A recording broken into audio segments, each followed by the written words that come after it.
Today is February 18th. Today's quote is entitled, Mr. Lust. But the proposal that marriage will solve the question of lust is not practical. Neither the wife should be accepted as a machine for satisfying our lust. The marriage tie should be taken as very sacred. One who marries for subduing lust is mistaken, because lust cannot be satisfied simply by indulging in sense gratification. It is compared with and that extinguishing the fire with large amounts of petrol. For the time being, the fire may appear to be extinguished by pouring a large quantity of petrol, but the petrol itself is so dangerous that at any time it can be inflamed. So to subdue lust is a different process than you have to take to daily deity worship. Krishna's Madan Mohan, I'm sure this process, helped by your regular chanting, will kill Mr. Lust. Rest assured. Srila Prabhupada letter to Hayagriva, 7th October 1968.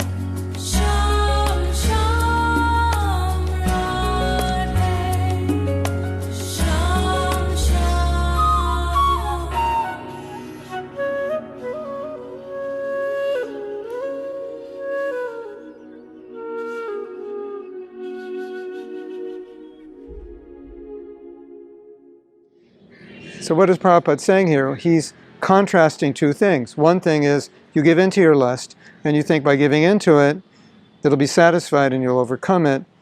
The other process is Krishna consciousness where you transcend it. Now you might say, but isn't that part of our philosophy? That you have to satisfy your lust in order to overcome it? And Prabhupada's saying, not actually. It doesn't work that way. When you get married, you satisfy the need to be with the opposite sex, to have that female or male energy and everything that goes with it. But thinking that if I just engage in sex, it's going to satisfy that sexual desire, Prabhupada's saying, no, and in many cases it could make it worse. So it's something we need to understand clearly.